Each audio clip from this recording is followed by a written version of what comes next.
BNP নাকি আওয়ামী লীগের পুনর্বাসন করছে। এই দেশে আওয়ামী লীগের পুনর্বাসন জামাত করতেছে। আপনারা রাষ্ট্রপতির মাথায় পিস্তল ঠেকিয়ে এই আদেশ জারি করিয়েছেন। জামাত এখনই, সরকারের বয়স 2 মাস হলো না, এখনই তারা অস্থির হয়ে পড়ছে, এখনই সরকারকে ক্ষমতা থেকে নামাইতে হবে। আরে ভাই, একটু অপেক্ষা করেন না।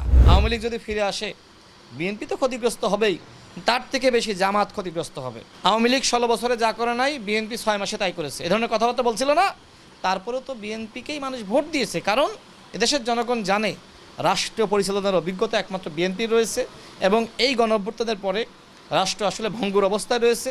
যদি এই রাষ্ট্রকে, দেশের জনগণকে বাঁচাতে হয়, তাহলে বিএনপিকে ক্ষমতায় আনতে হবে। তারা নানান চক্রান্ত করেছে, জান্নাতের টিকিট বিতরণ, কালো টাকা বিতরণ, অনেক কিছু করেছে, ওয়েলফেয়ার মেকানিজমের নামে ভোট কেনা বেচা। কিন্তু মানুষ তো তারপরেও, এত কিছুর পরেও তো জামাতকে ক্ষমতায় আনে নাই।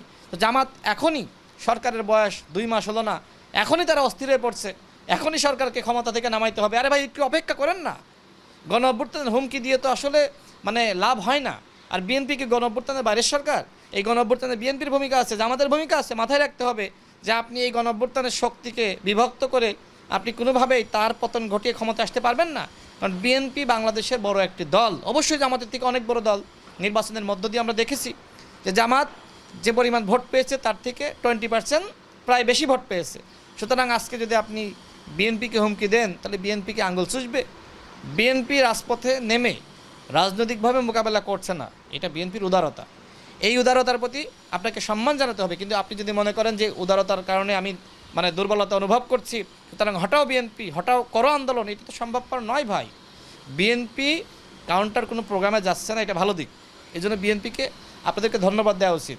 আমরা আওয়ামী লীগের সময় দেখেছি, যখন আমরা যারা যুগপৎ আন্দোলন করেছি, আমরা কোনো প্রোগ্রাম দিলে কাউন্টার প্রোগ্রাম সরকারের পক্ষ থেকে, আওয়ামী লীগের পক্ষ থেকে দেওয়া হতো। কিন্তু এখন কি আসলে বিএনপি কোনো কাউন্টার প্রোগ্রাম দিচ্ছে? দেখেন বিএনপি কত উদার। যখন 11 দলীয় জোট প্রোগ্রাম করছে, বিএনপি কিন্তু কোনো কাউন্টার প্রোগ্রাম দিচ্ছে না।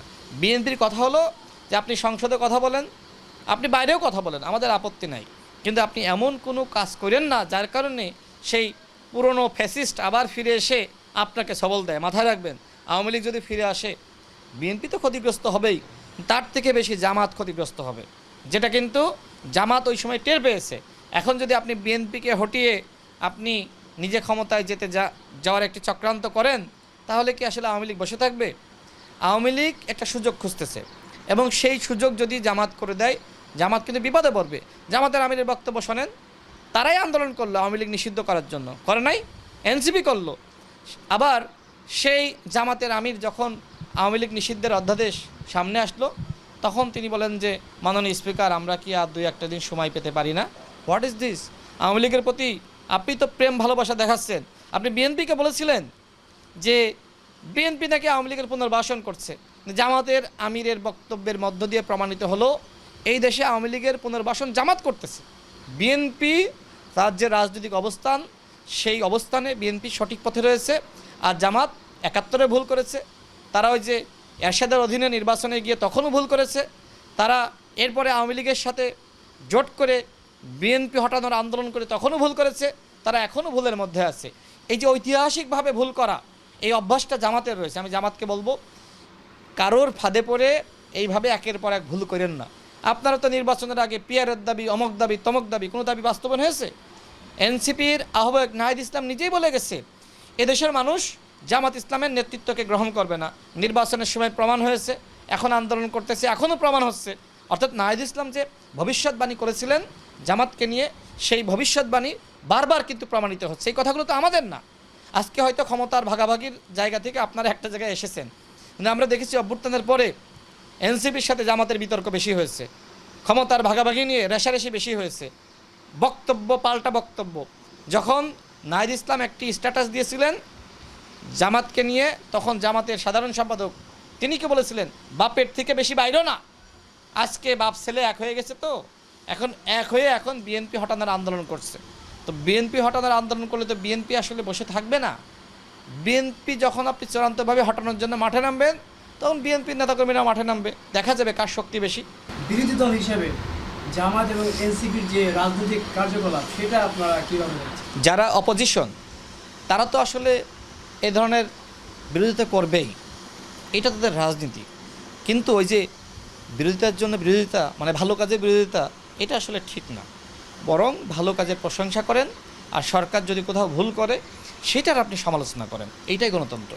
এবং এই গণতান্ত্রিক রাজনীতিতে জামাত আসলে পিছিয়ে আছে, এনসিপি কিছুটা এগিয়ে আছে। এনসিপিকে আমি ধন্যবাদ জানাই, যখন যুদ্ধ অপরাধীর সংজ্ঞা এক্ষেত্রে এই অধ্যাদেশ যখন আসলে উত্থাপন করা হয়েছে, তখন জামাতের পক্ষ থেকে বলা হয়েছে যে ৭১-এর বিরোধী শক্তি হিসেবে জামাত ইসলামের নাম যাতে অন্তর্ভুক্ত না করা হয়। তখন আবার কিন্তু এনসিপির পক্ষ থেকে, এনসিপির যারা নির্বাচিত যারা এমপি রয়েছে তারা আবার চিঠি দিয়েছে যে এইটা আপনারা বাস্তবায়ন করেন। আরে ভাই, আপনারাই তো একটা জায়গায় আসতে পারেন নাই, সংসদেও আপনাদের ভিন্ন মত। সংসদেও আপনারা এই যে জামাতকে যুদ্ধ অপরাধী দল হিসেবে বা স্বাধীনতার বিপক্ষে শক্তি হিসেবে, বা আপনি মনে করেন যে আপনার ওই সময়কার বিরোধী শক্তি হিসেবে এই যে আজকে আইন পাশ হলো, এর মধ্য দিয়ে মূলত জামাত ভয় পেয়ে গেছে। এই জন্য তারা এখন সুর নরম করে বলছে যে মাননীয় স্পিকার, আর 2টা দিন কি সময় দেওয়া যেত না? যখন আওয়ামী লীগ নিষিদ্ধের আন্দোলন করেছিলেন তখন কি মনে ছিল না? আপনারাই তো করেছেন, বিএনপি তো করে নাই। এখন যদি বিএনপি এই অধ্যাদেশ উত্থাপন না করে, তাহলে আওয়ামী লীগের বিষয়ে জামাত বলবে দেখেন, এই দেখেন প্রমাণ। তারা আবার আওয়ামী লীগকে ফিরিয়ে আনতে চায়। দেশের জনগণকে নামানোর একটি পায় তারা করছিল, কিন্তু বিএনপি এই জিনিসটা বুঝতে পেরেছে যে এইটা আসলে আমাদের ইস্যু ছিল না, এটা অন্তর্বর্তীকালীন সরকারের দায়। সরকারকে বাধ্য করেছিল জামাত এবং এনসিপি, এবং এটা আসলে একটা সেন্সিটিভ ব্যাপার। সুতরাং এই বিষয়ে বিএনপি ওই সময় নোট অফ ডিসেন্ট দেয়নি, এখনও নোট অফ ডিসেন্ট দেয়নি, এটা পাশ হয়েছে। সুতরাং এইটাতে জামাতের উচিত বিএনপিকে ধন্যবাদ দেওয়া, কিন্তু দেখবেন ধন্যবাদ দেয়নি তারা, বরং উল্টো এই অধ্যাদেশ যাতে পাশ না হয় সেক্ষেত্রে জামাতের আমিরের পক্ষ থেকে এক ধরনের বিরোধিতা করা হয়েছিল। এখন আপনি সব দোষ বিএনপির দেন, তা আপনিও তো এই অধ্যাদেশের কেন পাশ না হোক আপনি কেন থামিয়ে রাখতে চাইছিলেন? দেখেন, এই যে 16টা অধ্যাদেশ বিএনপির পক্ষ থেকে বলা হয়েছে, এগুলো পর্যালোচনা করা হবে, আলাপ আলোচনা করা হবে। অন্তর্বর্তীকালীন সরকার আমাদের অনেক কথা শোনে নাই, নিজেদের মতন জবরদস্তি করে তারা একটি অধ্যাদেশ পাশ করেছিল। আর এই যে বিশেষ সাংবিধানিক আদেশ, এটা তো অবৈধ, তাই না? এটা তো জারি করা যায় না। আপনারা রাষ্ট্রপতির মাথায় পিস্তল ঠেকিয়ে এই আদেশ জারি করিয়েছেন, রাষ্ট্রপতি মানেন না, সংবিধান মানেন না, অথচ আপনি বিশেষ সাংবিধানিক আদেশ জারি করাইলেন ওই রাষ্ট্রপতির মাধ্যমে। যে রাষ্ট্রপতির আপনারা পতন চান, যে 72 সংবিধান আপনারা মানেন না, তাহলে কি মানেন আপনারা? আপনারা 16 ডিসেম্বর মানেন না, স্বাধীনতা দিবস মানেন না, 21শে ফেব্রুয়ারি মানেন না, আপনারা এই দেশকেই তো স্বীকার করতে চান না। তাহলে এই দেশের জনগণ আপনাদেরকে ক্ষমতায় কেন নিবে? আগে স্বীকার করেন আজকে কারা কারা জোট করেছেন আপনারা, যারা 16 ডিসেম্বর বিজয় দিবস মানে না।